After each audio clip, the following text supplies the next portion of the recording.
A router usually has at least 2 Ethernet ports. In the consumer segment, that's usually one for LAN and one for WAN. This little Raspberry Pi 2B here only has one Ethernet interface. So what options do we have if we wanted to turn it into a router? We could, of course, just add another Ethernet interface over USB. Or we could do the following. We use VLANs and a managed switch in order to extend that one Ethernet port to multiple ports. Our Pi could then have not only 2 but 3 or 4 ports on different networks. Just before we do that, to make it clear from the very beginning, I'm not advocating in any way that this would be a good or viable solution as an internet or Wi-Fi router for your home. The Pi is difficult to get. It's very expensive at the moment of making this video in 2023, and there are many limitations which we will look at throughout the video. However, the solution shows nicely how you can extend any device with one Ethernet port to multiple ports using a switch. In other words, that could as well be an old PC or laptop or thin client, for example. It doesn't have to be a Pi. Let's go step by step. First, let's install OpenWrt on the Pi. We could as well do this without OpenWrt with plain Linux, but with OpenWrt we have a nice GUI, and also it's made for routers. Let's first browse to openwrt.org and select the right image. I click on the link for the firmware selector, where I can then choose the Raspberry Pi model and also the desired version of OpenWrt. Choose the SquashFS factory image or the ext4 image. With the SquashFS image, you can reset to factory settings at any time. With the ext4 image, that's not possible. Flash the image to the SD card with DD or with a Raspberry Pi imager. Let me quickly show you both methods. In the imager, you would click on Choose OS, then scroll down to Use Custom and select the IMG file that you have downloaded from OpenWrt. I did not have to unzip it first. Selecting the gzip file directly did work well. Click on Storage in order to select the SD card that you want to write on. Under Linux, this wants to run as root. If you are in the sudoer group, then you will just be asked for your password. Clicking on Write starts the process. When it's finished, it will tell you so. Now for DD from the command line. This also needs to be ran as root, so I'll become root quickly. Now just to be safe, I'll do an fdisk-L in order to list all disks. I don't want to accidentally erase my hard drive. In my case, it's SDB. Make sure you double check on that one. SDD is just writing bit by bit. I need to unzip the image file first and then run DD. The in file is the image from OpenWrt and the output file is /dev/sdb, plus I choose a block size like 4096, for example, in order to have it write larger blocks. Here we go, smooth. In either case, I can now put the SD card into the Raspberry Pi and power it on. Once I have connected the Ethernet interface of my laptop to the Pi, I can then connect to the web interface on 192.168.1.1. OpenWrt by default acts as a DHCP server. The default login is root without a password. So I'll quickly change that under System, then Administration in order to get rid of that warning. If I go to Network, then Interfaces, I can see the only interface here is the LAN interface. But before we move on with the Pi, let's have a look at the switch. I will be using a Netgear GS308E Switch. That's an 8-port managed gigabit switch. It's important to use a managed switch for what we want to do, as we need VLAN awareness. This switch family comes in various sizes. There is a 5-port version which you can buy for roughly $20. There are unmanaged versions without the E in the name, or PoE versions with 5 or 8 ports, such as the GS308EP that sells for roughly $80. TP-Link has a comparable switch family, the SG switches. They have a similar naming convention and also comparable prices really. If you don't have a managed switch and if you want to buy one, then I can recommend the Zyxel GS1200 in that same price range. It does have additional features such as link aggregation, Plus, you can choose the VLAN for the web interface. I'll come to that one later. So as you can see, you have the choice. Now let's configure it. For starters, we would need at least 3 ports here. 1 port for the LAN, 1 for the WAN, and 1 for the Pi itself. By default, every port on this switch is untagged on VLAN 1. Let's change that. I want to use the following VLAN numbers: 1000 for the WAN, and let's say 99 for the LAN. In order to do this, I click on VLAN, then 802.1q, then on VLAN configuration here under Advanced. Here I tick the Enable Radio button. As you can see here, all ports are currently on VLAN 1. Under VLAN membership, we can see that they are untagged. That means that they are participating in this VLAN, but they are not adding a tag to the Ethernet packets. In Cisco terminology, that would be called port VLAN as opposed to trunk VLAN for a tag port.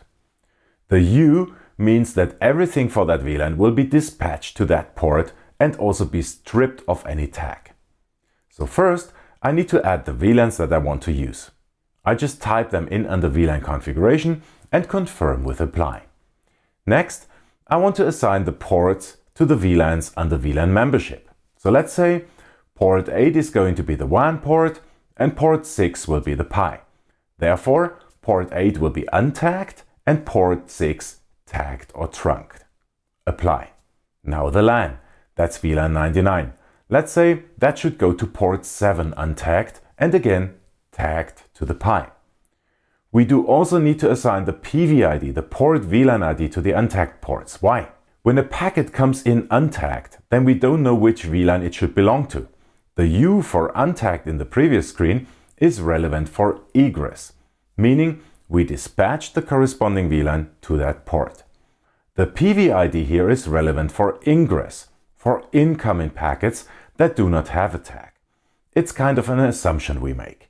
If ever a packet comes in on port 8, let's assume, or rather define, that it should belong to the VLAN 1000. We would not expect any untagged packets on port 6, as we will configure the Pi to tag everything. So in theory, we could leave the PVID at its current value. However, I'm not a friend of VLAN 1. So many hardware products have this hard-coded. I really don't want any undefined traffic here. Problem is that I can't remove the port 6 from VLAN 1 because it still has 1 as the PVID.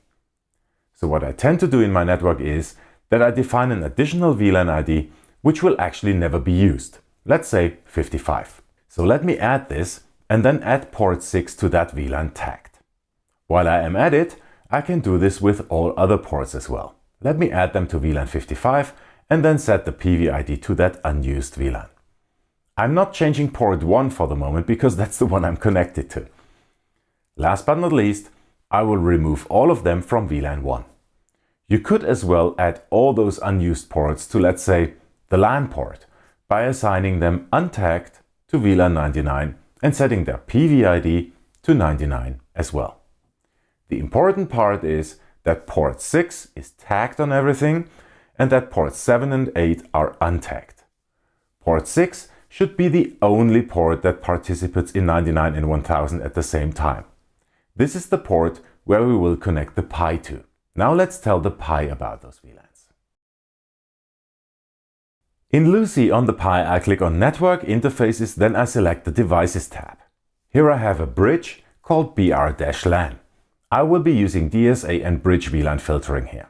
So edit that bridge, go to the Bridge VLAN filtering tab and enable VLAN filtering. Now I add VLANs 99 and 1000 and tag them.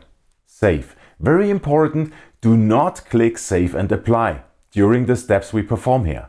We first need to do all changes and only then we apply them. Otherwise, we will log ourselves out. If ever you log yourself out, please do nothing. Just wait for LuCI to revert the changes after 90 seconds. So just wait a minute and a half and LuCI will give you the option to revert. Next, let's add the WAN interface as a DHCP client and of course assign it to VLAN 1000 on the bridge. Just double checking that the Use Default Gateway is checked, which means that OpenWrt will use this interface as a default gateway.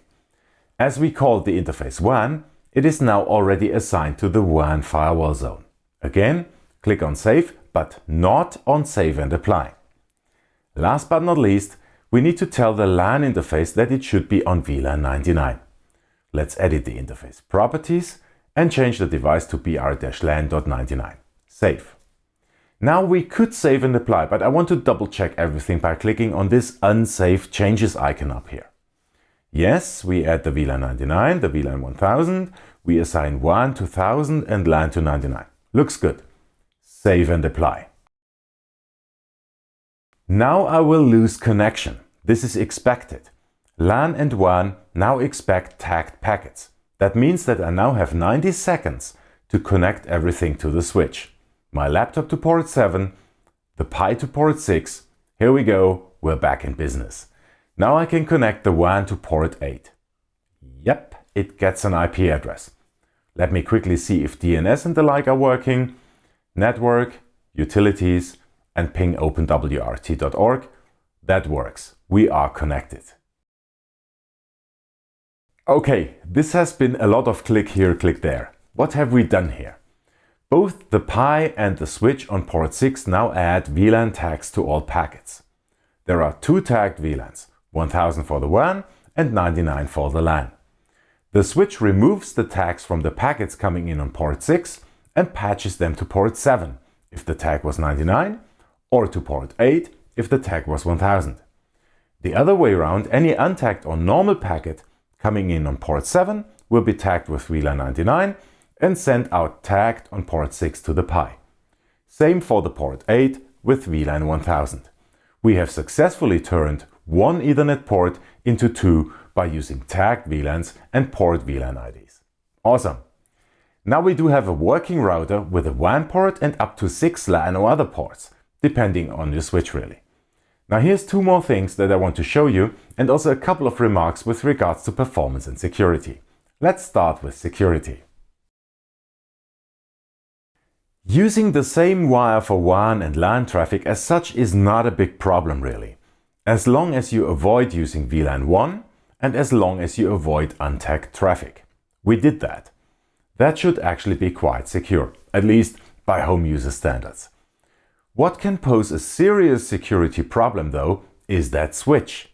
The switch has a web interface, and that web interface is bound to the IP address of the switch, of course. Now, unfortunately, I can't tell the switch which VLAN it should be listening on. That means that potentially the web interface of the switch could be bound to the WAN interface. In other words, the web interface of your switch could be accessible from the WAN. That's definitely a showstopper for me. I would not recommend using this config as an internet router. You would, of course, still be somehow protected by your ISP's router if you connected the WAN interface of the switch to the LAN interface of your ISP router. So if you would create a double NAT with a DMZ, a demilitarized zone between the ISP and the Pi. But still, you have no control which interface the switch would bind its GUI to. That's sad.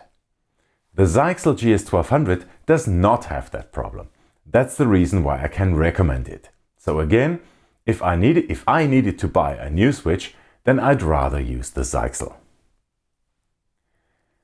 Now let's have a look at some performance benchmarks. While everyone is talking about 10 gigabit connections, this Raspberry Pi has a 100 megabit interface. So realistically, we can't get much higher than, let's say, 80 or 90 megabits, even with full duplex, because we use the same wire for WAN and LAN. I did some tests here with iPerf3, and as you can see, it's not only maxing out at 80 or 90 megabits really, but also there are a lot of retries here in iPerf3. Now, that might be related to pause frames created on the switch, as I have connected everything to a gigabit backbone. Now, I wanted to make some more tests with dedicated USB Ethernet adapters. In theory, I should be able to get to something in the 300 megabit range with a USB Ethernet adapter. I can't get higher on this Pi because it only has USB 2. The Raspberry Pi 3 has gigabit Ethernet, but still internally wired to the USB 2 controller. So that has more or less the same limitations really. If you want to get close to gigabit speed, then you would have to use a Raspberry Pi 4 or any of the more modern versions, such as the compute module, etc. Anyhow, here is how to add USB adapters. Just plug in the USB Ethernet adapter, then check the syslog in order to get an idea which driver you might need. In my case, it seems to be ASICs. So go over to System, Software and search for kmod-usb-net and see if there is a module available for that hardware. I'm lucky, there is one for the ASICs. So let me install it. Checking back in the syslog, I can see that it has now been recognized as an Ethernet adapter. Now I can change the WAN adapter to Ethernet 1, or rather add a new interface and disable the old one.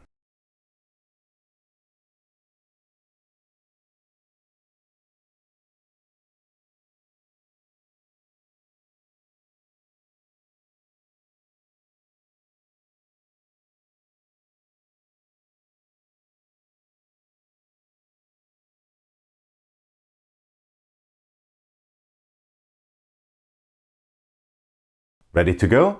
Let's test again. And as you can see, this is better than before, slightly better bandwidth. But still, we seem to be stuck at around 100 megabits really. I tried offloading as well, but that didn't help. Looks like the drivers only use one CPU really. There is some additional configuration that you might want to do on the Raspberry Pi. For example, if you look at the available disk size here, then you can see that the partition is just 104 megabytes in size, even though I have an 8 GB SD card here. We can easily fix this. First, I need to SSH into the router, then I'll update the O package sources and then install the fdisk software package. The first step is to increase the size of the partition. So let's get a list of all partitions. This is the SD card apparently. /dev/mmc block OP1 and P2. In order to resize the partition, we launch fdisk on the block device and print out the current partition table. We need to take note of the start sector of the second partition here. Now we delete the partition. Yes, we delete it. No worries, before we write the changes onto the disk, we recreate it. So D for delete, partition 2, then immediately N for new partition, P for primary, again partition number 2, and this is the critical part. We need to fill in the same start sector as before. Keep the end sector because by default this is the maximum size. Now fdisk tells me that there is already an ext4 partition and I do for sure not want to remove this. So no. P prints out the current layout. As you can see, the second partition is now 7.4 gigs in size. And the start sector is the same like before. So let's write this by typing W. Now we need to resize the file system on this partition. There is a nice article on the OpenWrt forum that describes how to do this on x86. The procedure is more or less the same on the Pi really. If we scroll down, it describes how to do things on UEFI and the like.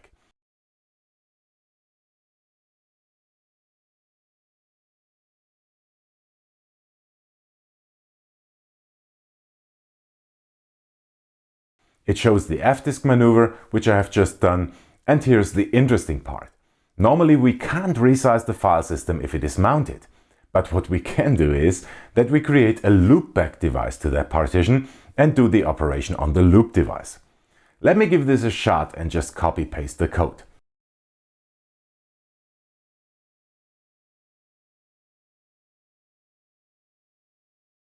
This fails badly. Apparently, it can't identify the devices properly. So let me do this by hand. First I set up the loop device, then run a file system check, resize the file system to the maximum of the partition, and then reboot. Again, remember 102 megabytes here. Reboot, and after the reboot I have more than 7 gigabytes available.